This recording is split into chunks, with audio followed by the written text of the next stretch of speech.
بسم اللہ الرحمن الرحیم۔ فرعون کا ذکر قرآن میں بنی اسرائیل کے قصے میں آتا ہے۔ فرعون کا تکبر تاریخ میں مشہور ہے۔ موسیٰ نے فرعون کو اپنی رسالت کی نشانیاں دکھائی مگر اس نے ماننے سے انکار کر دیا۔ جب بنی اسرائیل کو اللہ تعالیٰ نے آزاد کیا اور جزیرہ نما شہر کی طرف لے گئے تو بالآخر وہ پانی میں ڈوب کر مر گیا۔ اس کا گناہ یہ تھا اس نے اپنے آپ کو خدا کے برابر سمجھا اور اس کے نتیجے میں اللہ تعالیٰ نے آنے والی نسلوں کے لیے مثال بنا دیا۔ فرعون کے غرق ہو جانے کے بعد بھی بنی اسرائیل پر اس کی ہیبت اور دبدبہ چھایا ہوا تھا۔ لوگوں کو فرعون کی موت شک و شبہ ہونے لگا تو اللہ تعالیٰ نے فرعون کی لاش کو خشکی پر پہنچا دیا اور دریا کی موجوں نے اس کو خشکی پر پہنچا دیا تاکہ لوگ اس کو دیکھ کر اس کی موت کا یقین بھی کر لیں اور اس کے انجام سے عبرت بھی حاصل کر لیں۔ فرعون اور اس کی فوجوں کی تباہی اور بربادی فرعون اور آل فرعون کی تمرد میں اضافہ ہوتا گیا۔ وہ توحید اور دلائل اور پیغمبرانہ معجزات سے بھی فیض یاب نہ ہو سکے تو ان کی سزا کا وقت آن پہنچا۔ اہل مصر میں سے صرف چند افراد ہی ایمان لائے جن کی تعداد ایک قول کے مطابق صرف 3 ہے۔ فرعون کی بیوی اور قوم فرعون کا مومن جس کا واقعہ اور وہ شخص جو موسیٰ کو فرعونیوں کے فیصلے آگاہ کرنے کے لیے شہر سے دوسرے کنارے سے بھاگ آیا۔ اس نے کہا موسیٰ سردار تیرے قتل کا مشورہ کر رہے ہیں بس تو یہاں سے چلا جا، مجھے اپنا خیر خواہ مان۔ سورہ قاف ص آیت نمبر 20۔ ایک قول کے مطابق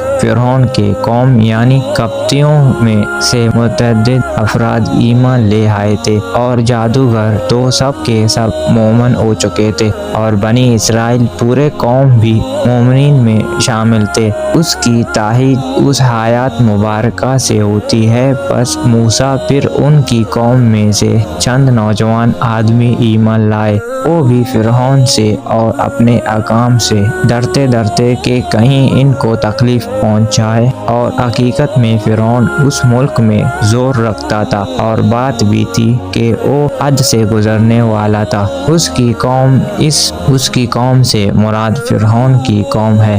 جیسے کلام کے سیاق ظاہر ہے اکثر مفسرین کی یہی رائے ہو، فرعون کے خوف اپنا ایمان ظاہر نہیں کر سکتے تھے۔ اگر توحید اور حضرت موسیٰ کی نبوت پر ایمان کا اظہار کرتے تو انہیں طرح طرح کا آزمائشوں اور اذیتوں کا سامنا کرنا پڑتا۔ حضرت موسیٰ نے اپنی قوم سے فرمایا، اے میری قوم، اگر تم اللہ تعالیٰ پر ایمان رکھتے ہو تو اسی پر توکل کرو۔ اگر تم مسلمان ہو، انہوں نے عرض کیا ہم نے اللہ تعالیٰ پر ہی توکل کیا۔ اے ہمارے پروردگار، ہم کو ان ظالموں کے لیے فتنہ نہ بنا اور ہم کو اپنی رحمت کے ساتھ ان کافر لوگوں سے نجات دے۔ سورہ یونس آیات 84 سے 86۔ انہوں نے اللہ تعالیٰ پر توکل کیا اور اسی سے مدد مانگی تو اللہ تعالیٰ نے انہیں اس مشکل حالات سے نجات دے دی۔ فرمان الہی اور موسیٰ اور اس کے بھائی کی طرف وحی کی